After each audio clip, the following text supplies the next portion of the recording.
Welcome back to the Naked Proverbs podcast, where we unclothe the truth about Black love, family, and marriage.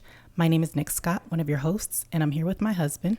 What's going on? It's your boy Rich, and today we are going to talk about power couples. Right at the start of every episode, we always remind our listeners that we are not trained, licensed, or professional therapists or counselors. We've been married for 19 years, and Naked Proverbs is our platform to share our experience, our advice, our stories, and our opinions. If you haven't already, make sure you're following the Naked Proverbs on whatever podcasting platform you listen on. And if you like what you hear, show us your love and support by leaving us a 5-star review on iTunes. We want to take a moment and say thank you to all of our listeners. We truly appreciate you all tuning in. So today, while I was out, doing a little driving around, I thought about something. What you think about? I thought about, because, our daughters are getting older and, they want to be married at some point. One of them does. And I was wondering, do young men still ask fathers for their daughter's hand in marriage? I don't know. And I mean, because it made me I had a deep thought. I thought about this for a minute, right? And I even went all the way back to when I asked your dad for your hand in marriage. Mm-hmm. And first of all, I realized I was like 22 years old. Mm-hmm. It was probably the scariest thing I've ever done in my life. My dad's not even scary. I don't think it was about him being scary as much as it was just like, well, what if he says no? Like, I had never met your dad before. Yeah, what if he said no? Then what would you have done? I don't know. You've been like, oh, well, I'm just going to marry her anyway. Dude, I'm like listening to you. I'm going to marry her anyway. She's fine. I don't know. I don't know what I would have done. But I was just thinking about that. First of all, to be 22, 23 years old and to call someone's dad and that you've never spoken to, you've never met, and to be like, hello, Mr. Taylor. How did you even get his number? I even thought about that. I was like, how did I get dad's number? Because I didn't give it to you. No, you didn't. So I had to have gotten it from our cousin. No, she wouldn't have had my dad's number. I don't know how I got his number. Stalker. Maybe from your sister. That's a possibility. That's probably realistically. A possibility. Yeah, but I was just like, so I called him and introduced myself. Hello, Mr. Taylor. My name is Rich Scott, and Richard Scott probably at the time. And I really like your daughter. And he was probably like, what? Is that what you said for real? I don't know what I said. All I do remember is I finally asked, I would like to ask your daughter to marry me. How do you feel about that? He was like, yeah, get her up out of my pocket. No, you know what he said? I still remember these words. These are his exact words. Do you love her? That was like the first That was thing. it? That was the first question he asked me. And I was like, yes, sir. And then there was an awkward silence. And then I think he was like, okay. That was it? Dang. I mean, what are you supposed to say, though? I mean, a daughter should be a father's most prized and valuable possession, and a father should not relinquish his daughter so easily. It should come with just a little bit more work and effort on behalf of the person who is humbly asking for the father's daughter's hand in marriage. But I think I had worked really hard just trying to break down all your walls. But that has nothing to do with my dad. Well, he must have seen the persistence. He didn't see that. He must have seen, No, he didn't. How do you know? No, he didn't. That conversation should have had a whole lot more depth. It did. He said, do you love her? That's no. That's a lot of depth. He should have had more questions than that. Well, here we are 19 years later, so apparently he had enough questions. No, that wasn't good. Dad, that wasn't good enough. But yeah, I was just thinking, do people still do that? I don't know. And then what am I supposed to say if some little boy asks me, can he marry my daughter? Whatever. I don't know nothing about him. Hopefully it won't be the same situation. Hopefully this is a generational curse that we've broken, where the father doesn't know the prospective fiance and some random boy just calling and asking for one of our kids' hands in marriage, because I won't be okay with that. Well, I'm going to tell you now, if some boy don't ask me, I'm going to punch him in his throat. Well, I mean, hopefully he does ask, but hopefully we have met the boy. Hopefully we have been able to build a relationship with the boy, know a little bit about where his people come All from. I know is that boy better ask me. Well, you need to make sure you set that expectation. I did. I've said it with my daughters. They know. Oh, well. You don't remember I used to ask them all the time when they were young? But they were young. They have changed so much, and they're rude. I still ask them, and and they're always like, of course, Daddy. Yeah, but they were little. No, now. I ask them now. When did you ask them last? When we had a conversation about it. Okay. Don't you be all in our business. Okay, I ain't in y'all's business. So what is a power couple?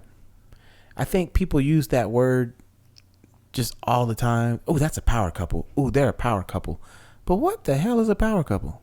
It's a couple that's powerful. So like Michelle and Barack. Sure, I would definitely say that they're a power couple, but some would also say that Cardi B and Offset are a power couple. But see, I don't even know who they are, so they're not that powerful, are they? But that's because it's not. So it's a cultural thing.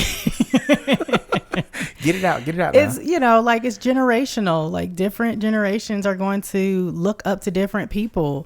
People who are in different places in their lives are going to resonate with different types of couples. No, if I say Barack and Michelle, there ain't nobody out there that's going to be like, they're not a power couple. That's not true. There are some people that Who, don't. Donald Trump?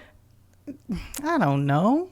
I mean, ain't nobody that's worth nothing gonna say they are not a power couple. But there are people who would say that Cardi B and Offset are a power couple too. Okay, so because I honestly was kind of like, I can name people that I think are power couples, but I didn't really even know what is the definition. You know me. I went and looked at dictionary.com. Mm-hmm. And they said a power couple is a couple consisting of two people who are each influential or in successful their own right. in their own right. Yes. Exactly. And so, yes, Cardi B and Offset would be considered a power couple based off of that definition, in my opinion. I don't know much about Cardi B. I know she used to be a stripper. Now she's like a nasty rapstress. And I know Offset's mama's a soror. And, is that the guy with the lazy eye? Does he have see, I don't even know what these people look like, really. I don't know. But I'm saying. But there's that rapper that is missing an eye. Oh, he's like. I know who you're talking about, but I don't think that's Offset. Oh, I thought that's why his name was Offset, because his eye was offset. And I don't even know if Cardi B's husband's name is Offset. I just said it because that's the first thing that came to my mind. But anyway, based off of the definition that you gave, some people would call them a power couple because they each are influential. They each have their own careers. They're each doing their own thing. And then they're a couple. Okay, so then... I think it's pretty clear then what a power couple is. Mm-hmm. It's basically any two people that are married that are doing their thing. Mm-hmm. Yeah. I guess I thought a power couple was something a little bit more than just because really you could say any famous person that's married, you could technically call them a power couple. Not necessarily. I mean, based off what you just said, they have influence, they're married. You said that, and I was just... that's what dictionary.com I said. was just saying that based off of that definition, then yes, Offset and Cardi B would be considered a power couple. And to some people who are into that type of love and that type of lifestyle, then they would be considered a power couple. Well, I think that it should be a little more depth. Agreed. To the definition. Mm-hmm. I think that for someone to have that label or, that designation, there should be a little bit more to it, a little bit more to them. And maybe that's just because I'm older. So I expect, a little bit more out of someone that I would consider a power couple because, the very first couple I came up with was Barack and Michelle, right? Absolutely. I would not put whoever you just said, Cardi B and Offset, Nik Scott, and Cardi B, like that ain't even their real names. You know what I'm saying? Okay. Like I couldn't put them on the same podium. You as sound Barack. real bougie right now. No, because hold on, I couldn't put them on the same podium as Barack and Michelle, right? No, definitely not. But I would almost put Jay-Z and Beyonce on, from a power couple standpoint, Okay, as the same level as a Barack and Michelle. so let's dissect that a little bit. So it's not about their careers. It's not about where they came from.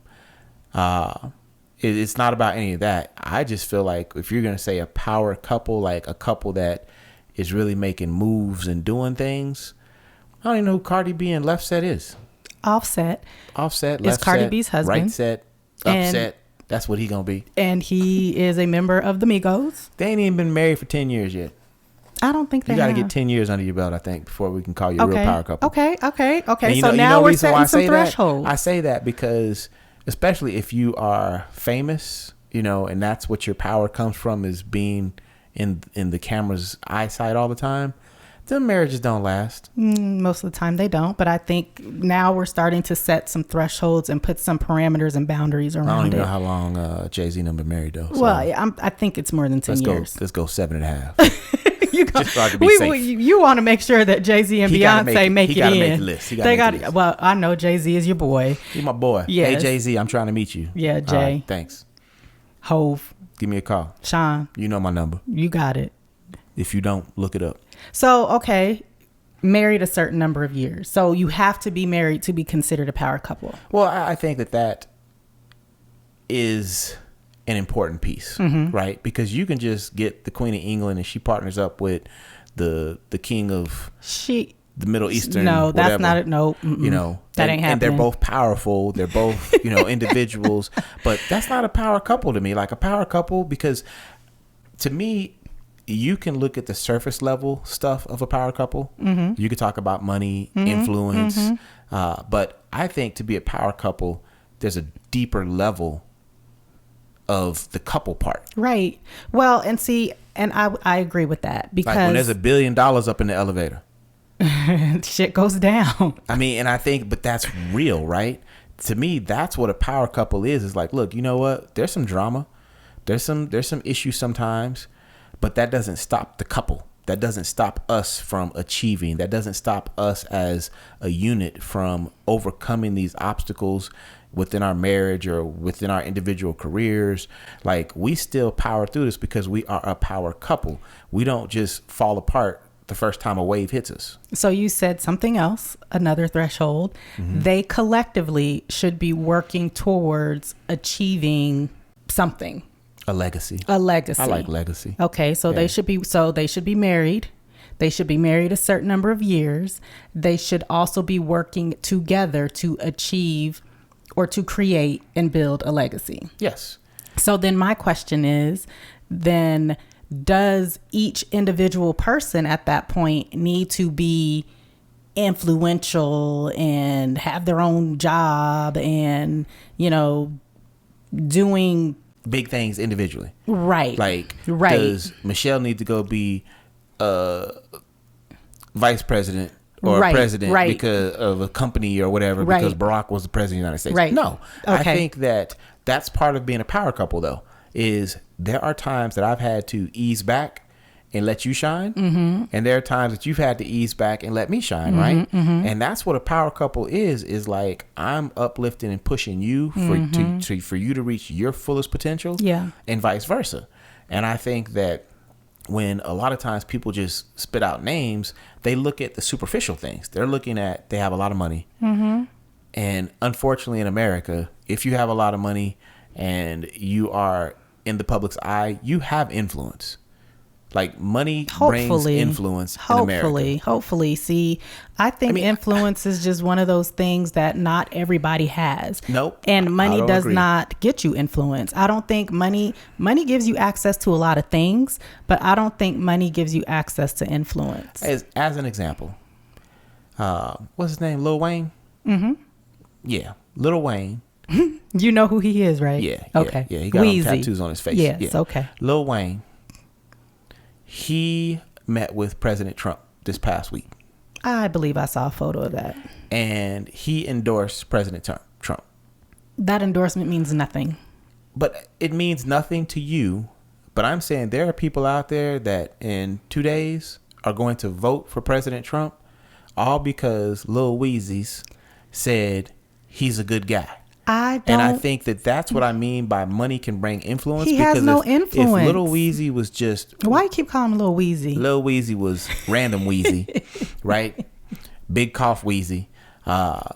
He was the guy that says, I do music for a living, but had never really produced anything or done anything big. He wouldn't have the influence that he has because he does have influence. I don't feel like he has influence. He don't have your influence, but that doesn't mean he doesn't have influence. I don't see when I think of an influential, since we're sticking to the music industry, because clearly we're discrediting people in the music industry from being power couples and influential just because they're in the music industry. Rich people. Oh, unless you Jay-Z. And well, see, why does Jay-Z got to be the exception? Because you know what? He's a businessman. He is. Man, he's a business. He is, man. Yes. He's a business man. Yes. He said that. Yeah. He's not a businessman. He is a business man.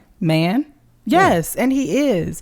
But he, in my opinion, is influential.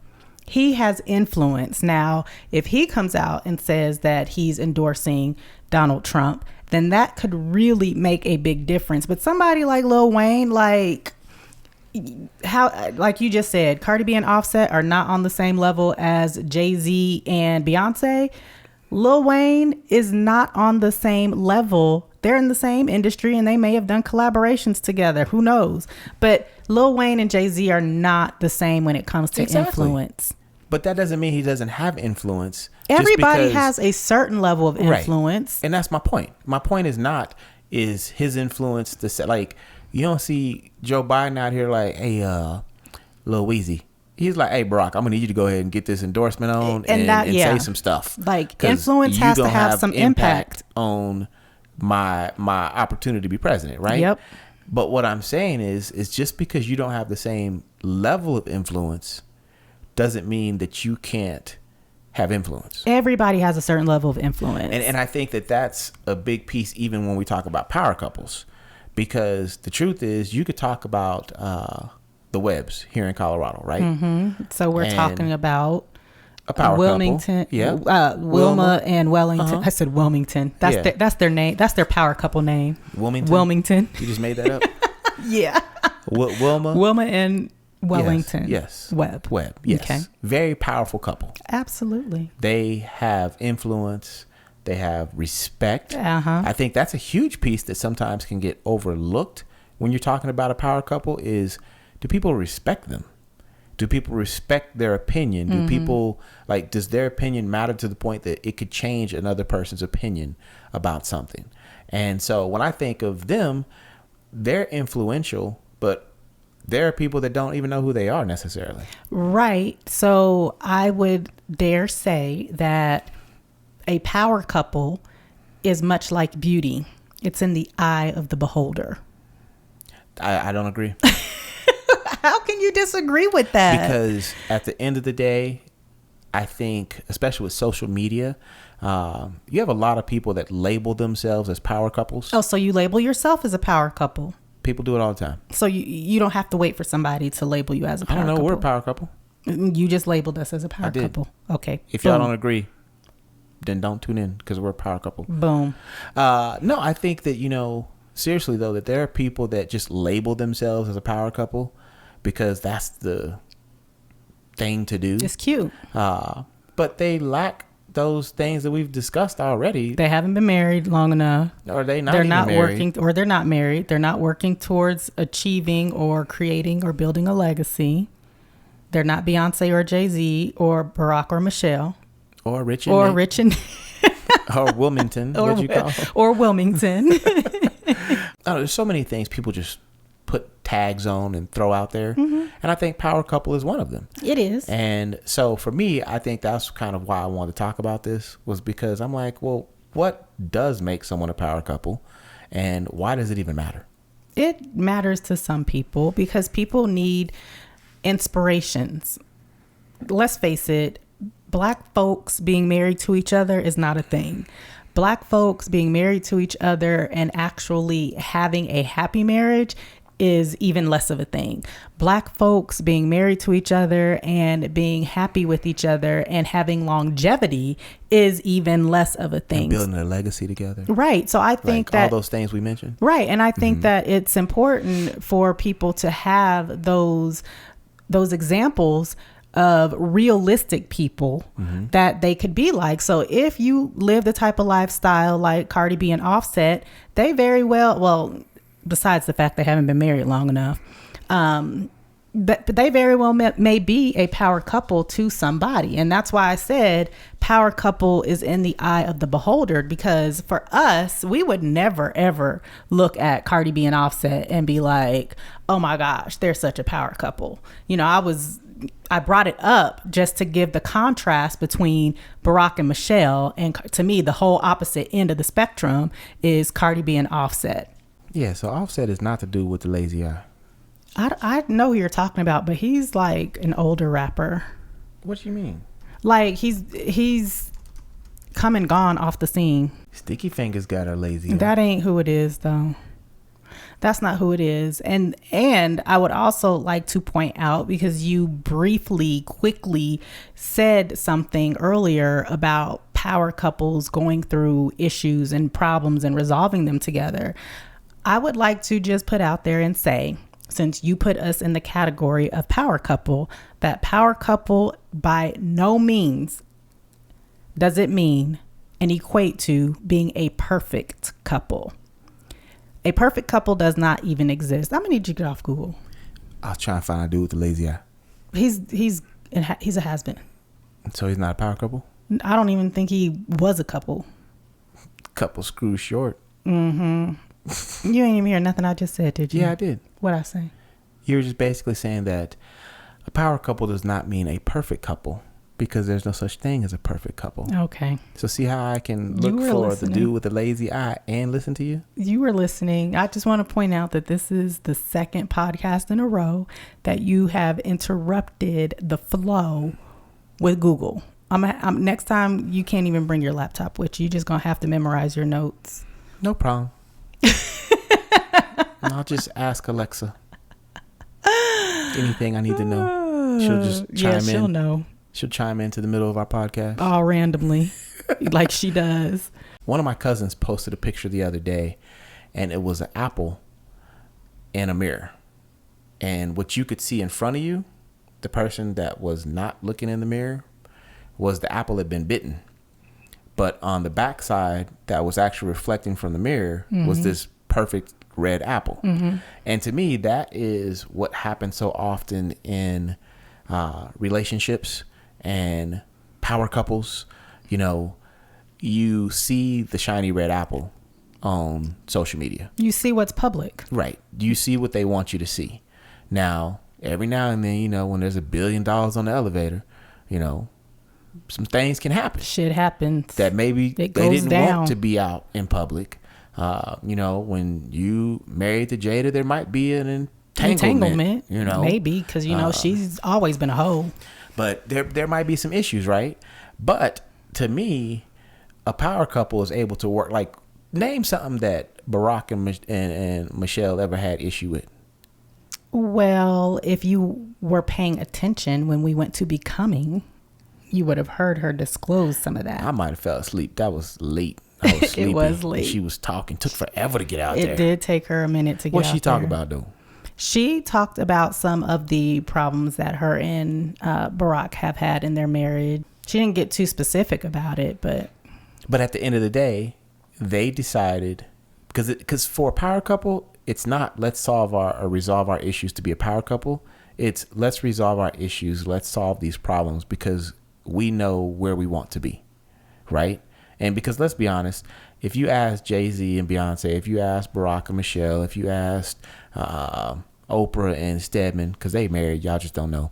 I believe they're married too. If you ask those people, like, are you out to be a power couple? Do you do what you do to be labeled? No, they do what they do because of those things we mentioned earlier. Their desire to build a legacy, their desire to have that person that pushes them and makes them better. It's the couple part, right? That's really what makes a power couple a power couple. It's the couple stuff. And so to me, I think that unfortunately, people just see the good stuff, and then they think, oh, my marriage isn't great. Oh, we can never be a power couple. Oh, we can never be Barack and Michelle because you we have problems. Because you this, you that, whatever the problem is, right? Mm-hmm. I guess I just look at things differently. I know there are people that look up to us that want to imitate everything we do. They don't know. They don't know. That's what they want, though. But they don't know. Because I've seen it. I've watched it. And don't know. Don't show. Don't care about what goes on in the hood. But I think that's the thing. It's almost like I used to always say, when I become multimillionaire, I'm going to donate this amount of money. Mm-hmm. Or I'm going to do this for someone else, right?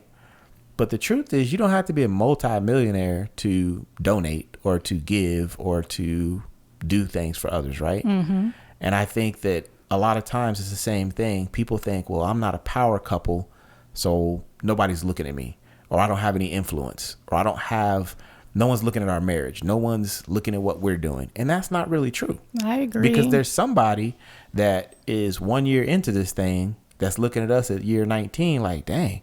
I can agree with us being potentially inspiring to other people, but I would just caution people about really zoning in and zeroing in on even Barack Obama and Michelle Obama.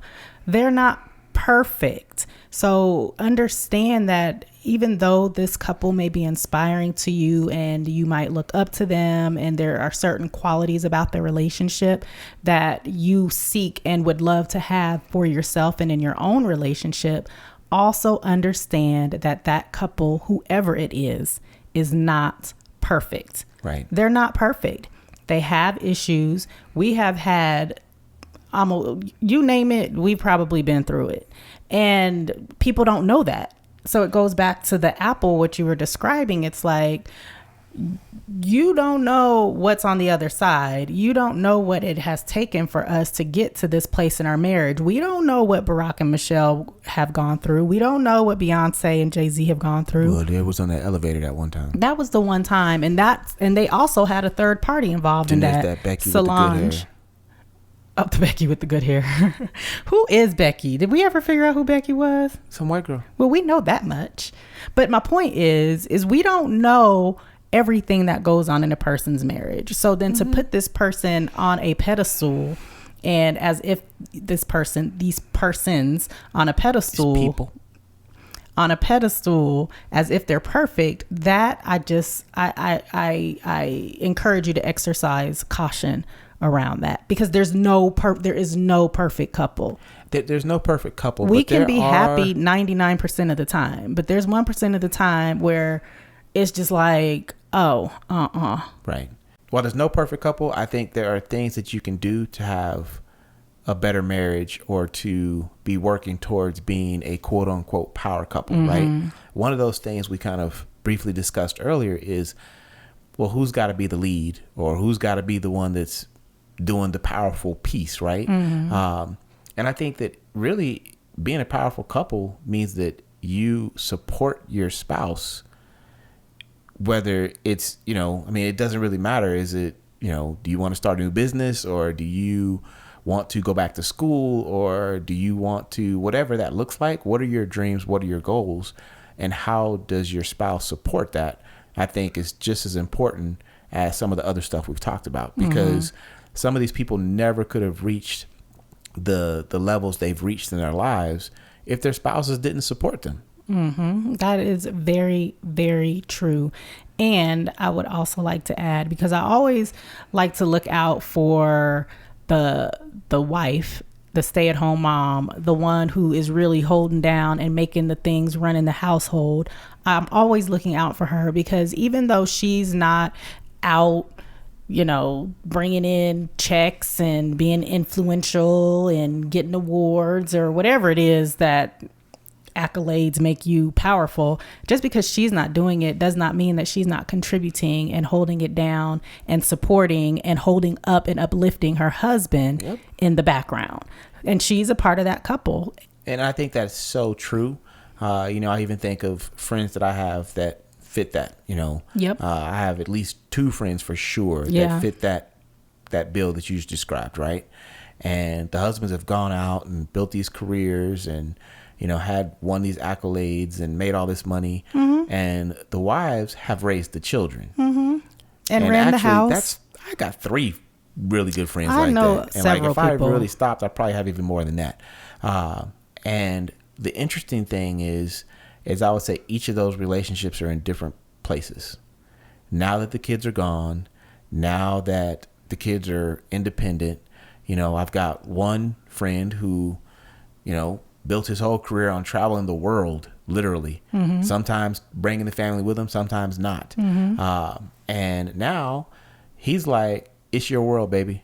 Whatever you want to do, that's what you're going to do. Because up until now, you've been raising the kids. But it's more than just raising the kids. Well, no, I hate to just minimize their job to just raising kids, because they are. I guess I'm not saying that minimizing it to raising kids. What I'm saying is that took up a large portion of what she was doing. I don't know. And now that the kids are gone, she has some freedom. And he's like, well, what is it that you want to do with your life? Like, you've lived your whole life supporting me and allowing me to go out and build this empire that we've built. But now what one piece, and it's not the only piece, but what large piece that was kind of preventing you from going out and doing whatever you wanted is gone. Yeah. So now what do you want to do? Right. Yeah.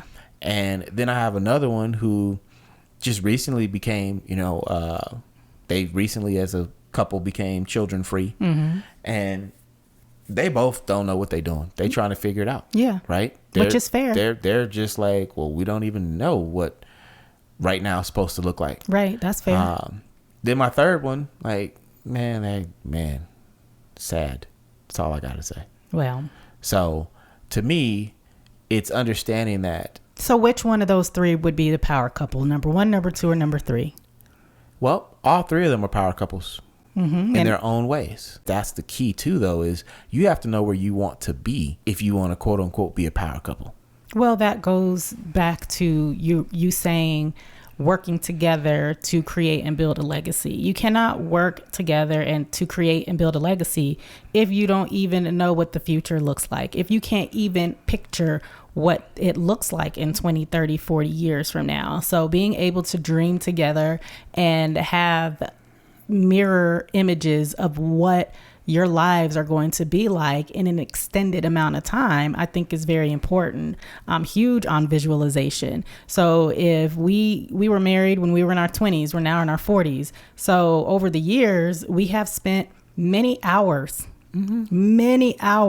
to this day. We spend many hours talking and discussing and planning and visualizing and working together and strategizing how we're going to achieve or make it to whatever the next phase is. And even if it's a phase that we've never even experienced in our lives or our parents have experienced in our lives, we've taken the time out to craft and to draft and to revise the plans that we have for our lives. To me, that's part of being a power couple, is being prepared for whatever comes next. Even if you don't even really know what comes next, you can ask questions to friends that have kids that are older than you. You can read books, you can research, like you can learn a lot if you want to. You can listen to podcasts like Naked Proverbs. NakedProverbs.com. Like, I mean, the knowledge is out there. So you don't have to be one of those couples that the kids leave and now all of a sudden y'all don't even like each other because you don't. Or a has-been power couple. Right. You don't have to. Because we to know lose some it. of them too. Yeah, we know some of them. One. We know some of them that got actual awards for being a power couple. Right. Thanks so much for tuning in to this week's episode of the Naked Proverbs podcast. We truly want you to have a happy marriage. We want you to thrive in your marriages and indulge in your spouses on a regular basis. Don't forget to follow the Naked Proverbs on whatever podcasting platform you listen on. And we will talk to y'all in the next one. Peace.